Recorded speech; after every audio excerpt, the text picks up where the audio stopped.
My guest today is the president and founder of Women, Worth and Wellness Inc., an organization dedicated to inspiring and empowering women to elevate their health, wealth, and legacy. In this episode, we explore the powerful connection between self-worth and wealth, how to build our confidence as women in asking the right questions, what to look for in trusted wealth advisors, and how philanthropy becomes an essential part of building a meaningful legacy. Enjoy the episode.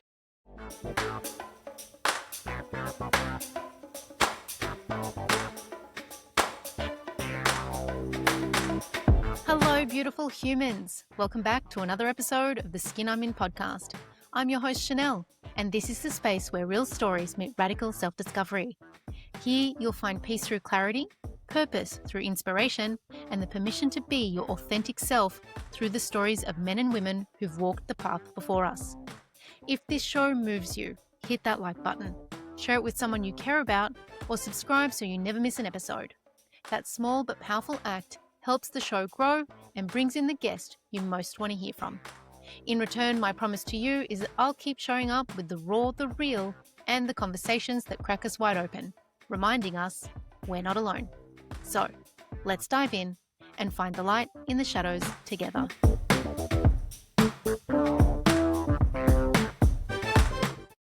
Welcome to the Skin I'm In podcast, Nancy. It is so great to have you on the show. Well, it is my pleasure. It's delightful to be here.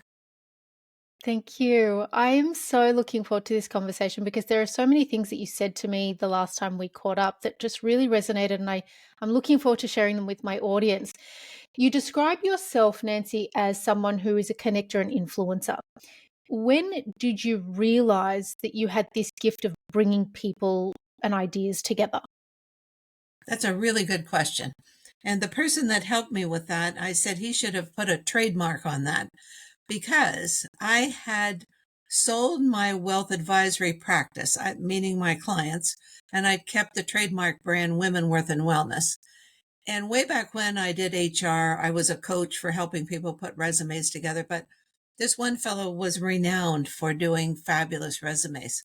So I went to him. He was charging $750, which seemed like a gazillion dollars. And I thought, okay, well, I need to have something. So he said, okay, we will meet a week from now, but between now and a week from now, I want you to come back to me and tell me who you are in one word. One word. And I thought, $750 for one word, this is crazy. Anyway, I thought, okay, well, the thing I really like to do, really, and I've had good success doing it, was just this connecting, this matching. But I don't just say, well, you should connect with so-and-so.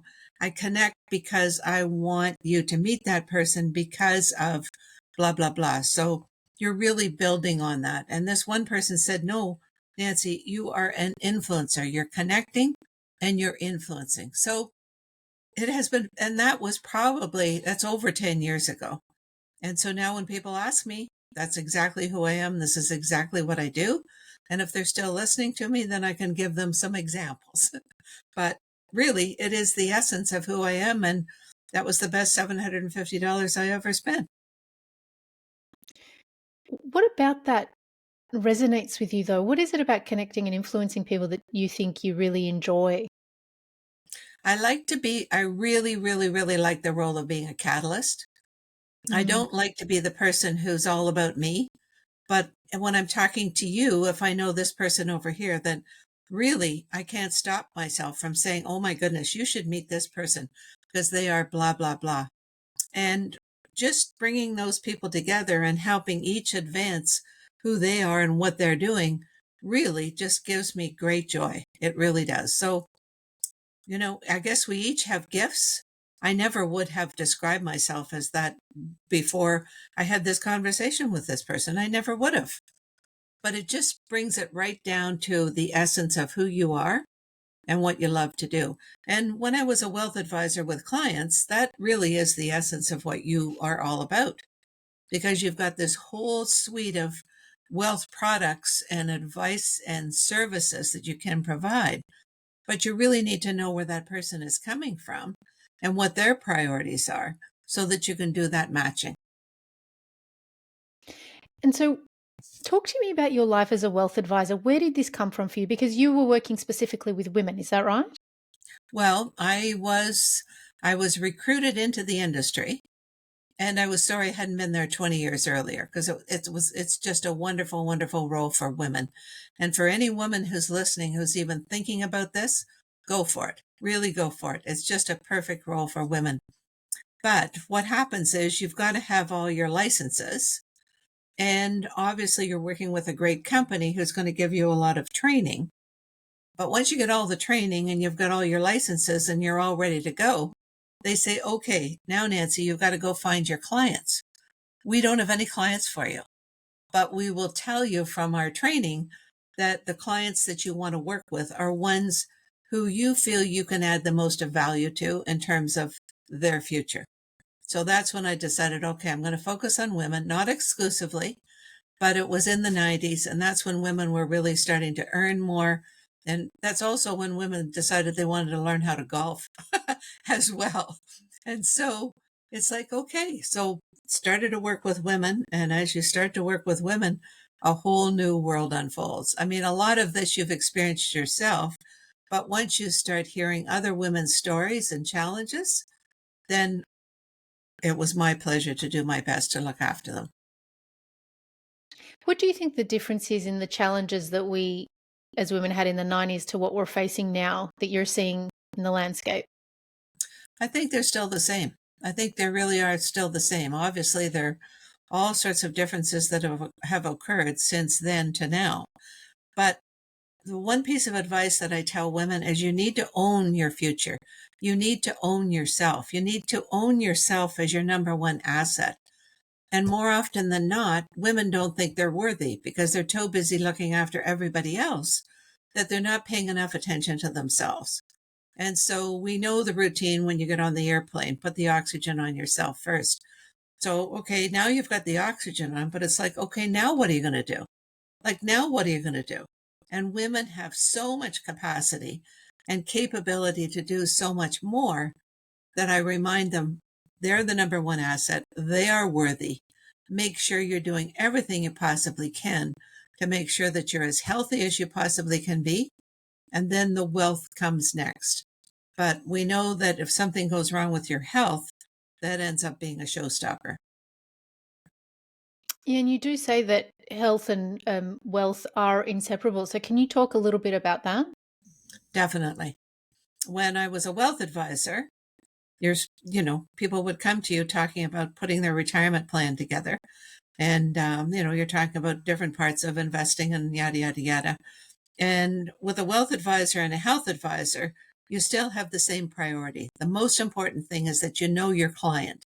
And you know when you go to a new medical person, the first thing they want to do is, after they've spoken with you, is they order up blood work. So the blood work comes back, and then that gives them a read on who you are. But a lot of women are, in effect, nurse practitioners in their own home. And so as I would sit down with women and talk to them, it was very difficult to get to the whole wealth scenario because they're telling me about all the challenges they've got. My mother-in-law last week, she was, and they're expected to be the go-to person and know everything about everything. So that's when I started to partner with not-for-profit health-related organizations that were focusing on women.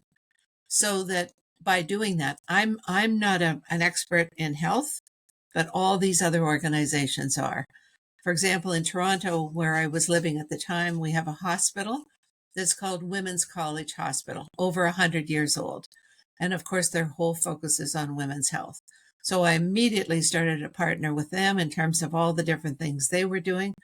And I would host an event on whatever topic, invite my clients, bring your friends, charge them a nominal amount, $25 or $50. And we know that that amount that they've paid is a charitable donation that can be deducted from their tax return. So you're starting to introduce the whole concept of charitable giving being an enhancement to your net worth.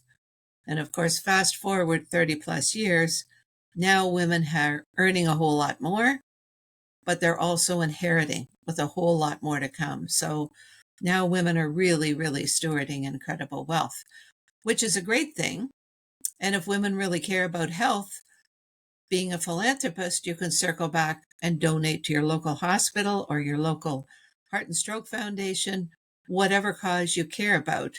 Make sure you're knowledgeable about who that organization is and how your dollars will support the work that they're doing. So health became the cornerstone. But then as you're putting together clients' wealth plans, you have to anticipate health-related challenges. Because what happens if you have a cancer scare? Does your company provide benefits that allow you those treatments, that time off, whatever? So a proper wealth advisor will have anticipated health-related challenges, critical illness, disability, premature death, and build that into an overall wealth plan so that women have got a complete level of confidence that they are protected regardless of what may happen to them going forward.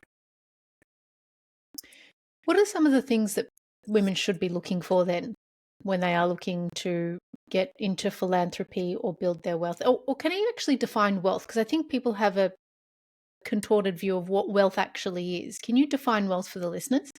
Wealth is very simply what monies do you currently have? What is the source of those monies? What monies do you anticipate having going forward? And what is your plan with your wealth? Because whatever your money is, you're not going to take it in coin or bills and stack it up in a room. It's all there to serve you and the life that you are leading. So wealth really pertains to the amount of money that you have currently and from what sources. And if you're working with a company and you have a pension plan there, or government pension plans, what are all those sources of wealth that you have in your responsibility? And you mentioned before to know who the company is that you're donating to. Why is that important, do you think? Really, really, really important. Really important. Because it takes women some time to think about being a philanthropist or donating to a charity. But if you have not really understood who that charity is and how they work and how well they're doing in the business that they're running, you could get a surprise.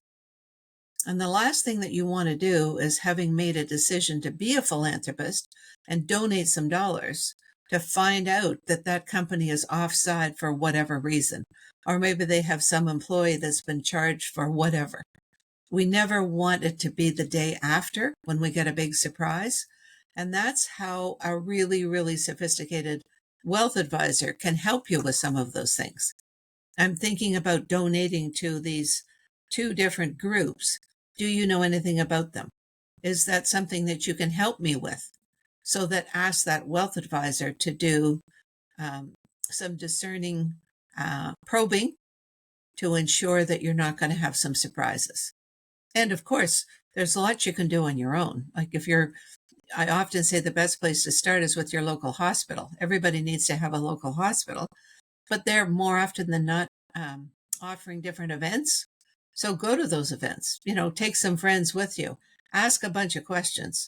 So you're starting to get a feeling for who these people are, how well you think they're doing their jobs, and who else is there, and are they satisfied with how well they think they're doing. So, you just really need to be discerning. I can't help but feel like the topic of wealth advisor feels a little unreachable for a lot of women because they're like, well, I'm not wealthy, so what do I need? I can't have a wealth advisor. So can you define what wealth advisors do and why it would be great for women to get in contact with one? Well, a wealth advisor to me is somebody who's dealing with the whole person, whereas a financial advisor sounds like you're just dealing with the financial aspect only. And of course, wealth is a whole lot more than just those dollars and cents. It really is the whole scenario.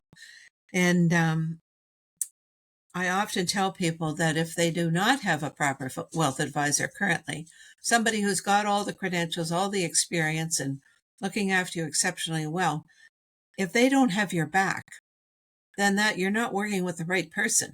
Because the best thing that you can do is have that person that's got all that knowledge and experience, but they'll say, and how are you doing? And how did that work out with the blah, blah, blah that we talked about the last time? And let me bring you up to date on how well we're doing with your retirement portfolio. And somebody where you go, oh my goodness, I just won the lottery, just won $10,000. Terrific. What are we going to do with that? Are you going to spend it on a trip, or do you want to invest it in something? That person is your go-to person with that whole wealth plan.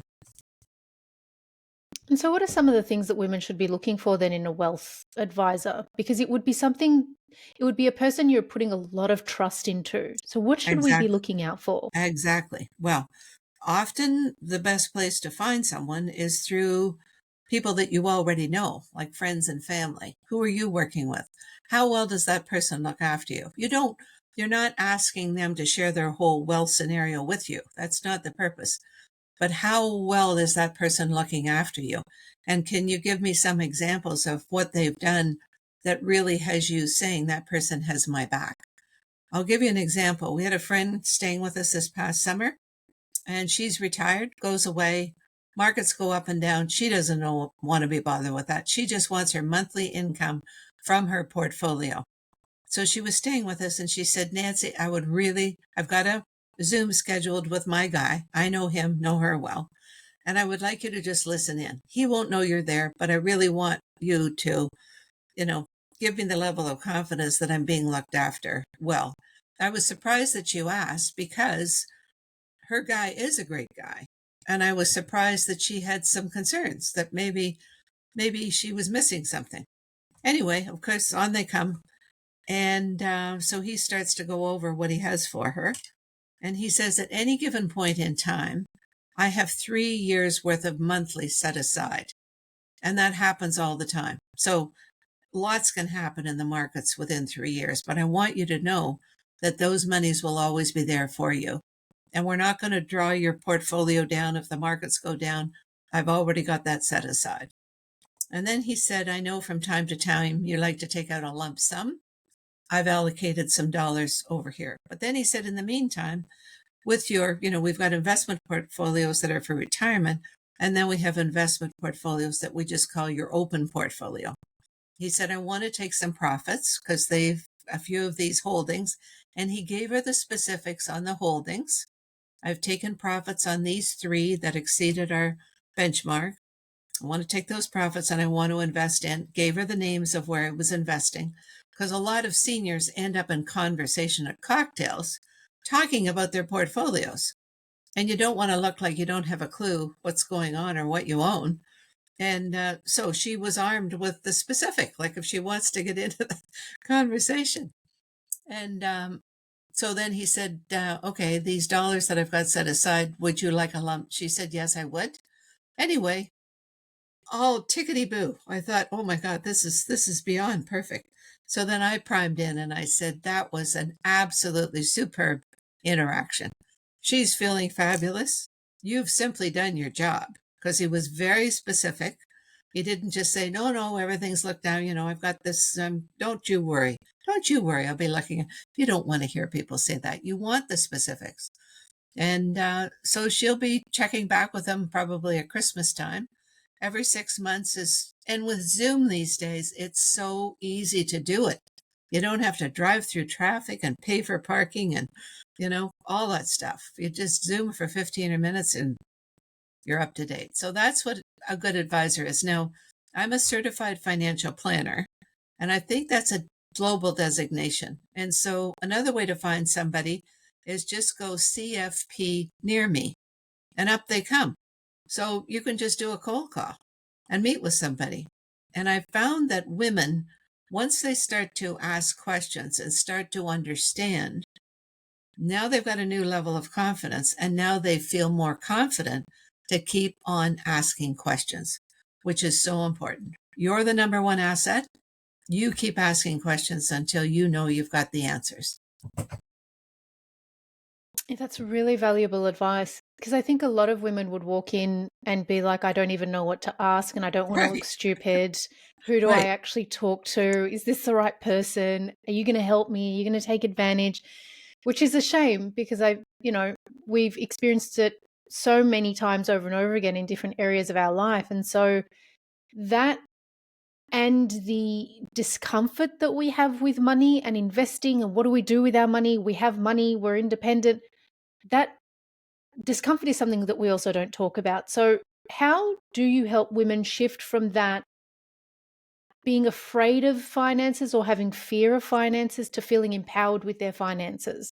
Okay, well, just about everybody has a relationship with a bank, and a bank has a whole suite of advisors depending on how much money you have. So if you've got $1,000 in your bank and you've got a job, but you want to start to set aside some money, you approach your bank and just say, I don't know where to begin. I've got $1,000. Who would you recommend that I meet with? And then you start. And then that person will sit you down, and that person has been trained, as I mentioned earlier, to ask all your questions. Tell me all about all your assets. Tell me all about your liabilities. Tell me what your goals are. Tell me what your plans are. And it's up to that person to help you put together a plan. And then as you start to have more money to invest, or more money that has been invested, or monies that you've now inherited, that person may refer you on to somebody else who now can help you at a different level. But a bank is a great place to start. And just start by saying, I don't know how to get started, but I do have this money that I would like to do something with, and I would like to get some advice, and I would like to start working with someone. What do you think some of the traits are, or maybe even skills? Because I feel like a lot of this can be taught. We just don't have access to that, or we just don't know that we can be taught these things. What are the skills that you are seeing really strengthen in women once they do start taking more accountability and responsibility for their financial wealth?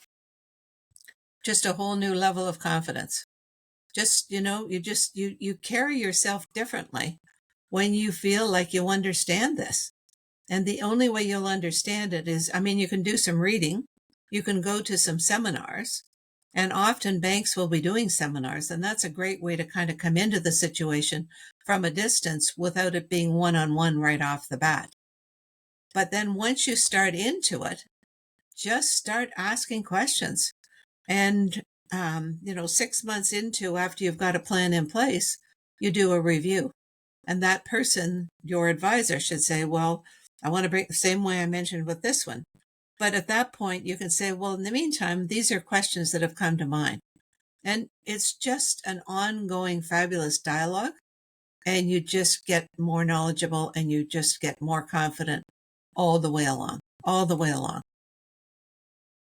Would you say then, Nancy, that confidence is the thing that stops women from Yeah. making Yes. these decisions? Yes. Yes.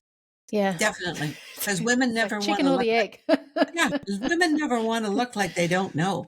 And so they're frightened of, this whole big black hole, whatever it is. It's like, do I know the difference between a bond and an equity and a, blah, blah, blah.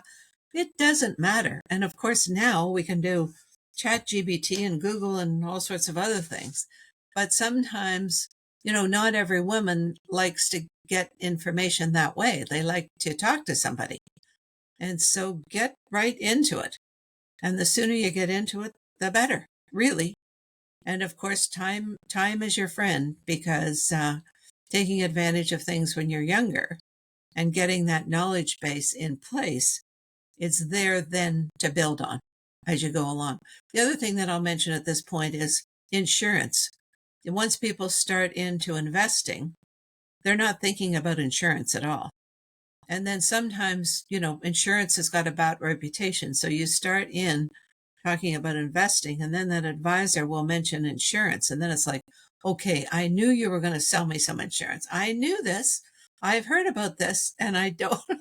And so then you have to say, tell me why you think I should have some insurance, and tell me how insurance fits in with my whole wealth scenario. So before you put the blinders on and the brakes on, keep going with your questions so that you understand. It doesn't cost anything to ask those questions and be better informed while you're talking to a professional. That is great advice. I think that's been one of the best things I've heard this year. And I say that because I feel often, and I've sat at many, boardroom tables and executive meetings. And one of the things I notice is that some people feel really comfortable being the person that questions everything, and other people don't feel Correct. comfortable being the person that questions everything. And I've always wondered, why are they afraid to be the person that questions everything? Mm. So why do you think that is? Well, sometimes it can come across the wrong way. Like sometimes it can come across as being really demanding, like a staccato question almost. When in fact it's just, you can say, I'm sorry to interrupt, I'm sorry to stop. I mean, we love to apologize, but this is something that I don't really have a good understanding of. Would you mind telling me a little bit more? Excuse me. So maybe practice asking questions when you're not in a situation where you want to ask a question, or observe somebody else asking that question. But this goes back to the worthiness. You have every right to ask the question. You are worthy. You don't know. That person is a professional. They will, and normally when people are there um, as a professional in that kind of a situation, they love it when people ask them questions because it makes them look like they're the smartest person in the room because everybody's directing their questions to me. So, just ask the question. But I would suggest that if you're cautious or nervous or uh, not wanting to ask a question, just practice asking a question when you're in your car or you're at home or aside from the actual situation. Let's talk about worth then, because this keeps coming up. There seems to be a theme with women's worth, self-worth, the way that they look at themselves, and money. What are you seeing that's really holding women back in that area? Well, that they're looking after everybody else except themselves, and you don't feel that you've got the right to put yourself front and center. But you have got a right to be there. You've got a right to have, that's what I say. You've got a seat at the table. When I started Women Worth and Wellness, that was one of the focus areas, that you want to have a seat at the table. Well, if you've got a seat at the table, now you should have a voice that comes from that seat at the table as well. So that's really the worthiness. It's like, I do have a right to be here. With all due respect, I'm not going to take away from anybody else's worthiness, but I've got a right to be here. And these are things that I would like to contribute. And these are also things that I would like to have a better understanding of. I go back to the charitable giving and how it enhances your net worth, but also as part of that giving, it enhances your self-worth, because often the person who is given ends up being the beneficiary of that transaction. And so that's why I encourage people to get involved with charitable organizations, whatever you care about. If you care about animals, then get involved with the Humane Society, because the more you give of yourself, then the more that comes back to you in enhancing your self-worth. And again, a whole level of confidence increases as well. Mm. What do you think? What kind of leadership role do you think women should be aspiring to play in their lives right now? As far as they can go. My feeling is that there are not enough women who are stepping up and stepping out to their next level of capability. I heard this woman on the weekend. There was a conference in Ottawa. So you would remember where Ottawa's relative to Montreal was 400 women. And this is a terrific woman leader in Canada. And she was one of the guest speakers. And she said to these women, put your arms up. So they go like this. And she said, higher. Like, you need to put your, and so that's my mission as well, is like, women have so much capability, but it just holds them back. And the world needs more women going, I can do this. I can do this. And then also being role models to younger women. Like, if older women are doing that, then younger women get the message. This is what we need to do. we need more women stepping up and stepping out. You see what in the world is going on. And I think that if there were many, many more women in those key roles, the world would not be as inhumane as it is. So that's my Yes. mission, is step up and step out. And actually that's the logo for Women Worth and Wellness. It's like, put them right up there. Yeah. And I mean, it sounds like your mum was a massive influence in your life. What lessons do you think that she passed on to you that still guide you today? Well, I'm the youngest of four, and I think I was a mistake because I was born when she was in her 40s. And there's a book that's called Prime Time Women, which is a fabulous book. This lady is out of Chicago. And that's when women sort of age 55 have had enough of homemaking. Enough. So I grew up with her wanting to bust out. And it's kind of like, somebody look after her. Like there's this noise that, and I want to get on with the rest of my life. But when I think back about her, really, I think I took up a lot of her time that she would have preferred to have spent else on other things. But now I reflect on who she was. And part of my Women Worth and Wellness that we're going to focus on next is Women's Age of Integrity. And Women's Age of Integrity is when you are as honest as you possibly can be, and you're the best that you can be, but you're also someone who is reaching out to help others. And I started to think about my mother, and I thought, that was exactly who she was. She was never, ever mean. She was always kind. She was always generous, but she was always sort of reaching for a little bit more. And so I guess that whole time that I was sort of hanging around and being a pest to her, I was picking up on all those vibes.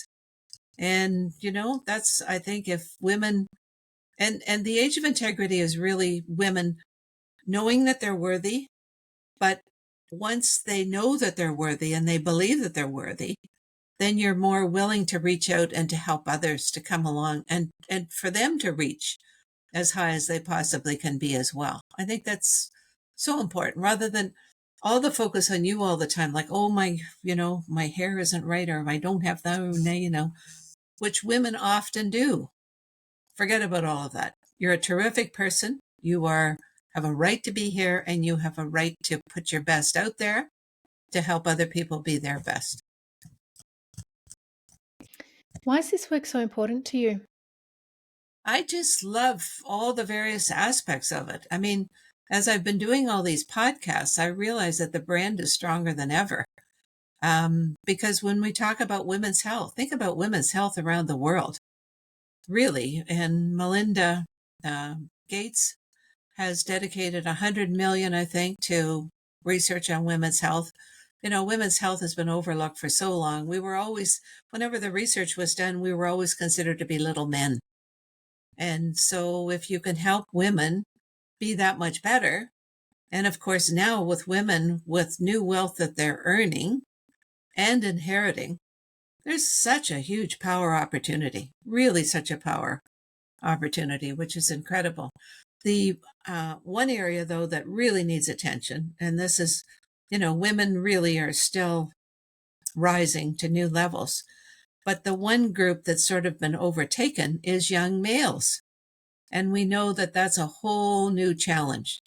And so I've been working with this one group in particular to talk about what can we do? Because if women are as able and as smart as they possibly are, then that's a whole new opportunity for women to circle back and focus on that whole topic, to help young males do, young girls have become so aggressive in some instances that young males are like, oh, I don't know how to deal with this. And so, while we're advancing, there's another whole situation that's not, it's regressing, and that it can't be.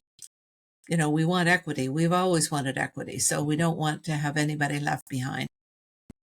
That's a really good point that you make, Nancy. And the word you used was perfect. Young women have become aggressive because we've been fighting. Generations before have been fighting so hard for so long. I think that now perhaps they think they need to be aggressive to be able to advance, when that's not actually the case. We are capable No, of so much more than right, being aggressive. right. One of the things I talk about a lot on this podcast is women seeing other women as a competition, when it's there is no competition. So, what advice would you give women who are listening who may have that perspective or feel that that's the case where they feel threatened by other women? Just take the focus off yourself and focus on that other woman and be a champion. Like, just be a champion. I've had different people give me that as a compliment. Nancy, you're so positive in helping other women. And of course, what does that do? That makes me feel better. That makes me want to do more of that. And why wouldn't you? Like, why wouldn't you? Because each one of us is extremely unique. And so bring your own best forward and know that that uniqueness will always belong to you. And other people will see that and they'll be a champion for your uniqueness. But really don't hold back. I mean, you're not going to be superficial. You need to be sincere in who you're championing and championing for what. But really, give it a try and be a champion for everybody you possibly can be. And you will be very proud of yourself and it will come back to you. It really will. In my opinion. Yeah. Yeah. I mean, sounds like a great opinion to me. Is there anything that you wish you knew sooner? All of this. All of this. All of this. When I my first career was at Procter and Gamble. And so it was a brand, that was my first career. So you deferred to your managers all the time because you assumed that they knew more. I did way too much of that at too young an age. Now, you can't take the managers on because they've got the power. But at the same time, you can say, this is something that I was thinking about that I would be interested in doing. Is that something that you might be able to help me with? Rather than just waiting for them to think about what would be best for you. And so I just wish that I had been more assertive and more truthful about my reality then. But anyways, water under the bridge, you can't go back. But for young women, I think it's, and again, we don't want to be aggressive. We just want to ask people to help us. Like, this is what I'm thinking about. This is something that I'm interested in. Is that something that you might be able to help me with? And, try to frame your question in a respectful way so that they're not going to say, well, who the heck does she think she is? This is always the kind of where you're at. And we get a lot of that as women, I think, especially the higher you climb up the ladder, the more people look at you in the way that you behave. And I find that the higher that women get, the more isolating it becomes, and the more name calling there is. Right. And it's really frustrating because a lot of women have to become a certain way in their minds to survive. And it looks different for every woman. But 9 times out of 10, they're being called all kinds of names because of that survival defense mechanism that they've built, which is unfortunate. Well, this one podcast that I'm going to be on in a couple of weeks, we did a prelim, and he's working with a whole bunch of nurses. And this one young nurse, really a star, but now she's been promoted 2 levels higher. And she's very young, like 28 to be in this role. But now she's over people that were her seniors before. And how does she behave? Like, how does she behave? Well, this is a big challenge, certainly. But at the same time, you've got the ability. You've been given the opportunity to assume that role. So you just work with people in a really, really respectful way. But at the same time, focus on your work and focus on kindness with one another so that they, how can they fault you for doing a really good job and not being mean to them, like not treating them disrespectfully? And it's easier said than done. I know. It's, I don't know if you're familiar with the tall poppy syndrome. Yes. Okay. Yeah, we get that a lot here in Australia. Okay. Well, you don't want it to be that. Because you've been given the opportunity. And as you know, with the tall poppy syndrome, they'll work hard to take you down. And guess what? You leave. Well, that's the wrong thing because you've been given the opportunity and you've been given the role. So just take your time. Obviously, get a mentor, whatever. But don't bail. Don't give up. Don't quit. You are worthy. What's the best piece of advice that you've been given? Best piece of advice that I've been given. That's an interesting question.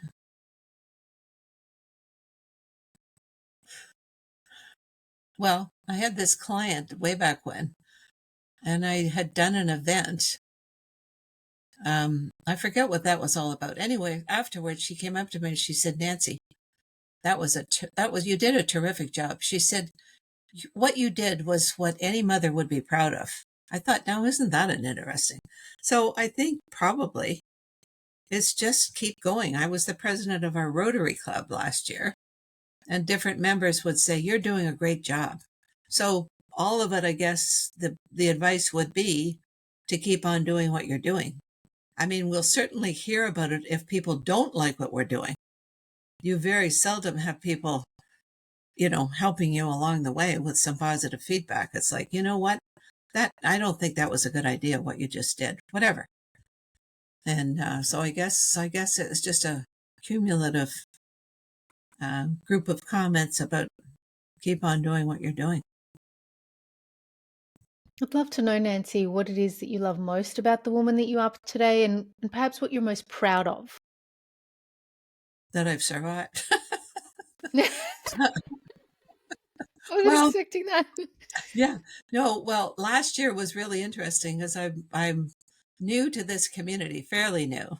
And they picked me right off as soon as I was a member of Rotary to be the president a couple of years later. You go into a training program. And so you have this board, and these people you don't know, the roles and you kind of know the people. But this one fellow, he was in charge of the foundation. He wanted to have the whole youth portfolio, and it was taken. And that guy's there for another year, so there was no way. I said, just hang on. We'll figure something out. This was at the beginning of the year. And then about a week later, he phoned me up and he said, "Could I come and see you?" And I said, "Of course." So he came to see me. We sat down, looked at one another eye to eye. He said, "I really can't do this. Like, I am just not into this. This is just not me." And I'm thinking, oh my goodness, now what? So I said, "Well, there's a committee. Let's think about the committee and see if there's somebody there that might be able to help you," because I didn't want him not on the board. And I did want to find a way, but then there was a whole bunch of other stuff going on. Well, Rotary's big thing is they want to eradicate polio 100% around the world. And we're almost there. So October is, well, we just went past World Polio Day. So we reached out to our members, and they are a group of people that have wealth. Reached out to the members and did a big fundraiser for polio inoculations in Gaza. So everybody's very generous. Well, now he's kind of in the middle of this. It wasn't his own initiative. It was kind of the club's. And then he sees the results. Well, the thing is, if you donate up to $1,000, you now have the opportunity for a Paul Harris Fellow. He's the fellow who founded Rotary. So you can take that $1,000 and it goes to a worthy person in the community. It's a big deal to give the award. So he sees that a lot of these people are just short, like $200, $131, whatever, to the 1,000. He takes it upon himself to get in touch with each of them. So they all topped it up. At the end of the year, he was the guy that I gave accolades to the max because he didn't want to do it. And at the end of the year, we surpassed all the goals that we had set.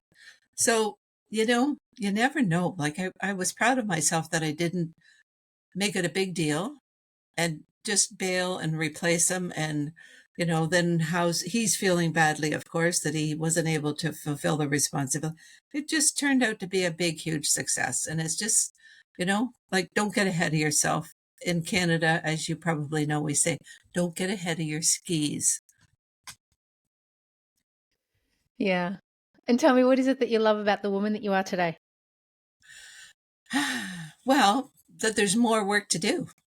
There's more work to do. And this podcasting has been fabulous because I'm meeting all sorts of terrific women like you doing amazing work all over the world. Thank I mean, you. that in itself is a privilege. And that's when I go back to the worthiness and say, think of all the women in this world who don't have the opportunities that we do. So everybody's worthy to be the best they possibly can be. And, it's a privilege to be able to do all this work and have all these conversations. Oh, thank you, Nancy. Thank you so much for having this chat with me today. It's been a pleasure to have you on the show. Please let the listeners know where they can find you and how they can work with you. Well, the best thing they could do is just send me an email, because then you go into our database. So it's Nancy at womenworthwellness.com. Nancy at womenworthwellness.com. Once you go into the database, then you'll be kept up to date. If you don't like it, unsubscribe. We're on all the social media channels as well. So we look forward to staying in touch.